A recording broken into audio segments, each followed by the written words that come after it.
Hello everyone, welcome back to SkillWeb.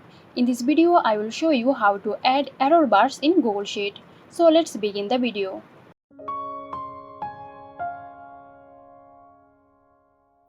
First, open your Google Sheet containing the chart to which you want to add error bars. Now click on the chart to select it. You will see a small chart editor icon on the top right of the chart. Click on it. Now in the chart editor panel on the right, go for Customize tab. Scroll down until you find the series action. OK, now click on it. And here is the error bars.